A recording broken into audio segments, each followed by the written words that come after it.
Muy buenas tardes, bienvenidos a otra clase de la unidad curricular Relaciones Internacionales. En esta oportunidad vamos a hablar de la interdependencia compleja, una de las teorías de las relaciones internacionales que se enmarca dentro del paradigma globalista.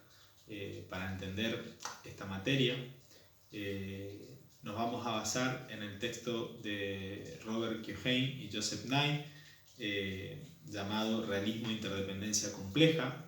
Es el capítulo 2 del libro Poder e Interdependencia, la política mundial en transición, escrito y presentado en 1976.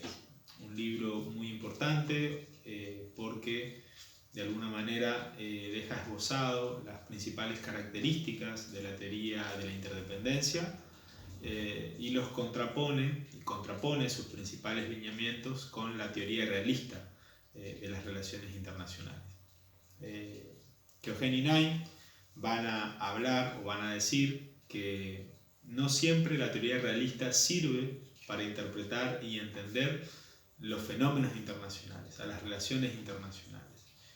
Sus principales premisas, a saber que hay un único actor o un actor determinante en las relaciones internacionales como es el Estado, y ese Estado es un ser, es un actor coherente y racional. En muchos casos no van a aplicarse a la realidad, o van a haber realidades que no se van a adecuar a esta idea de que el Estado es el único actor y un actor coherente de las relaciones internacionales. Tampoco se va a adaptar a la realidad, a muchas realidades de las relaciones internacionales, las premisas de que hay una jerarquía de temas en las relaciones internacionales y que el tema más importante y que determina al resto de los temas son los temas vinculados a la seguridad militar. Y finalmente, una tercera premisa que no va a adaptarse o no va a poder interpretar toda la realidad internacional tiene que ver con el uso de la fuerza, ya sea a través de la persuasión o de su aplicación, sea la herramienta de poder más importante que tengan los estados a la hora de hacer valer o llevar adelante sus políticas y hacer valer sus intereses en las relaciones internacionales.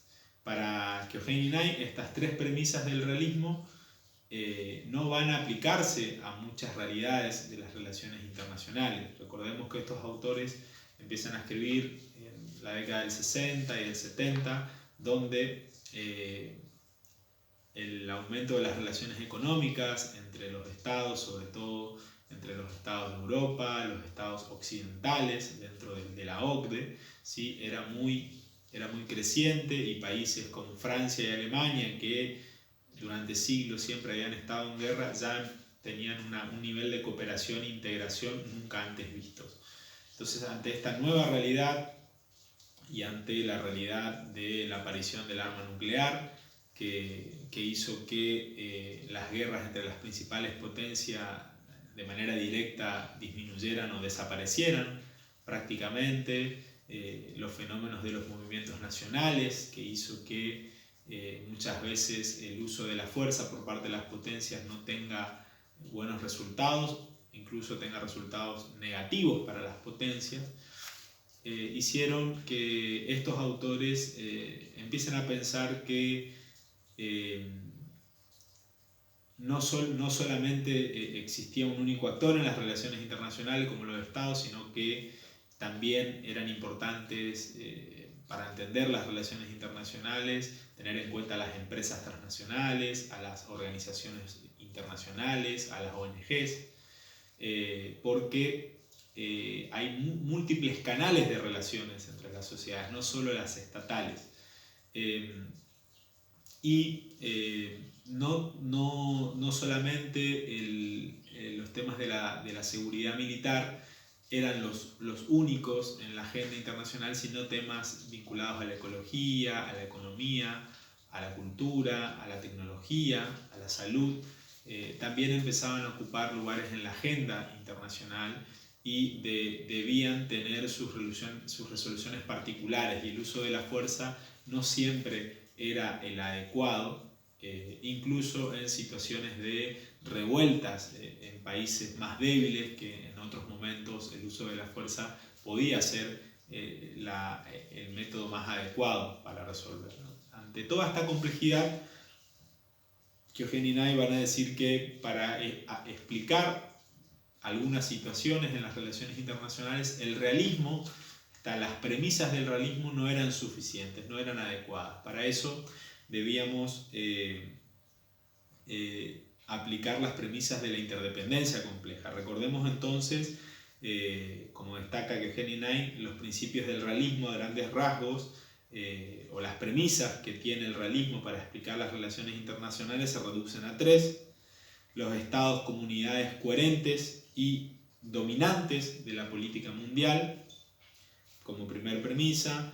La segunda, hay una jerarquía de temas y problemas en las relaciones internacionales, ocupando la seguridad militar el lugar más destacado.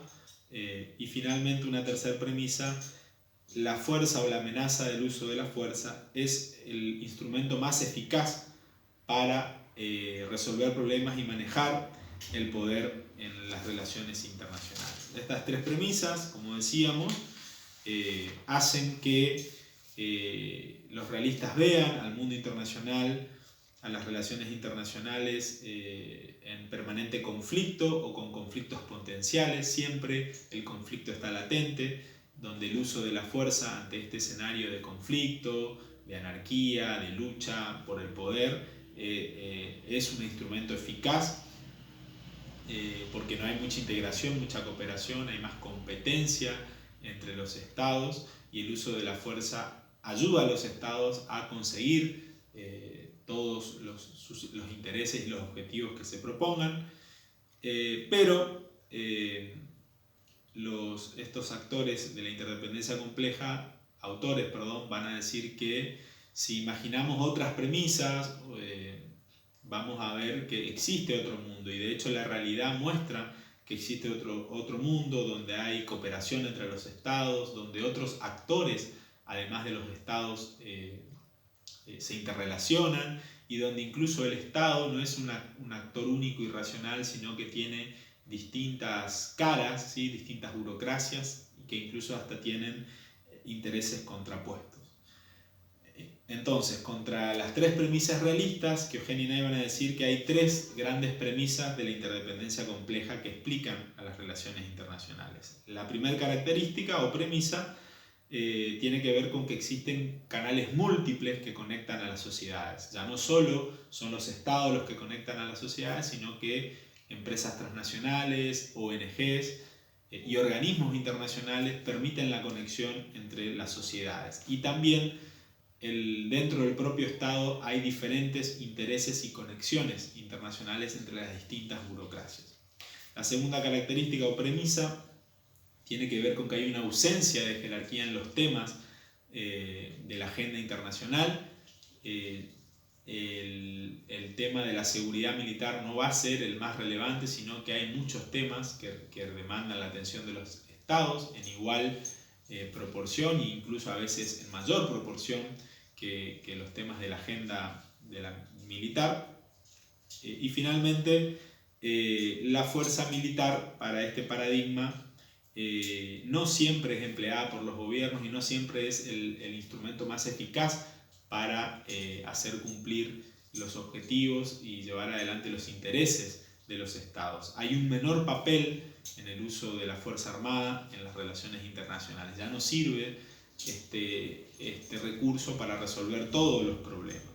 Y justamente, como decíamos en la introducción, estos autores están mirando el mundo de la OCDE, donde hay integración entre los estados, donde hablar del uso de la fuerza en las relaciones entre Francia y Alemania ya no tenían sentido, o Alemania e Italia, Francia e Italia, ¿no? Todos los países que se estaban integrando en ese momento, donde incluso hablar de uso de la fuerza en las relaciones este-oeste, en la Guerra Fría, de manera directa entre las potencias, tampoco era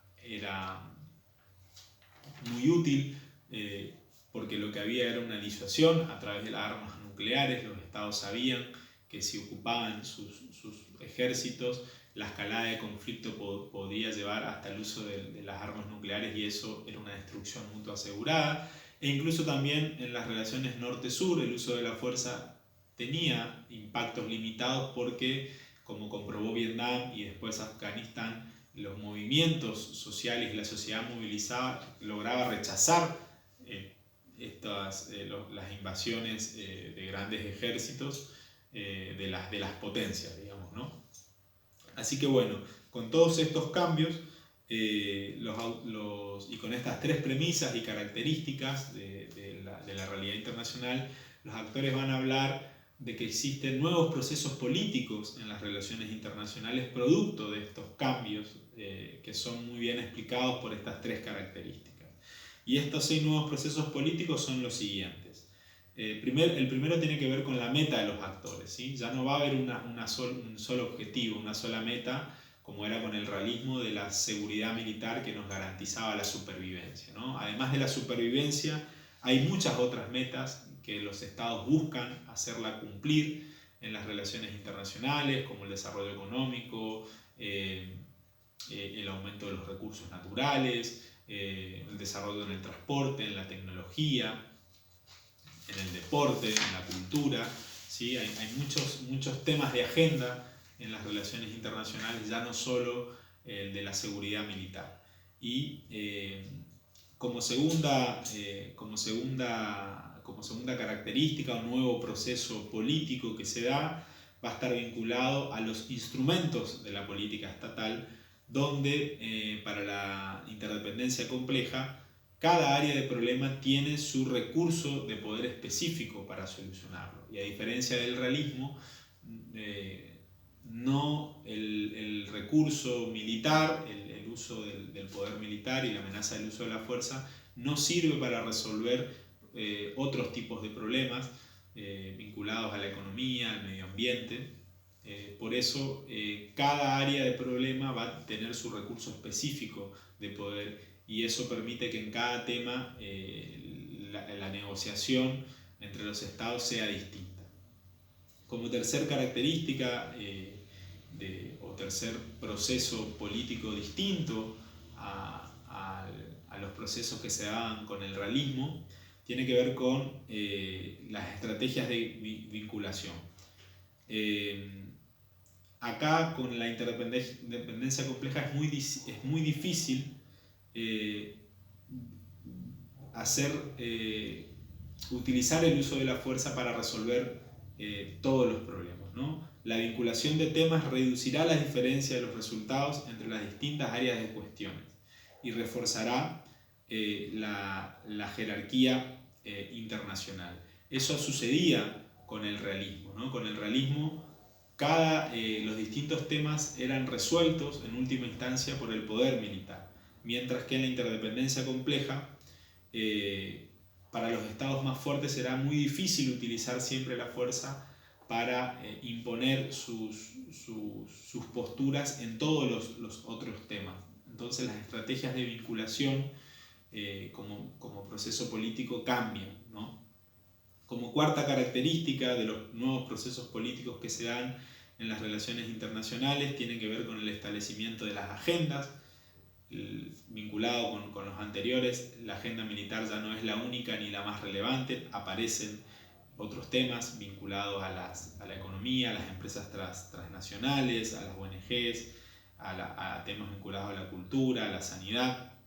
Como quinta característica de los nuevos procesos políticos que se dan, Keohane y Nay van a hablar de nuevas relaciones entre las sociedades, ya no solo estatales, sino transnacionales y transgubernamentales, es decir, las sociedades se conectan a través de empresas, a través de ONGs, a través de organismos internacionales, incluso los gobiernos se conectan a través de sus distintas burocracias, ya no hay un solo interés de cada estado, sino que hay múltiples intereses.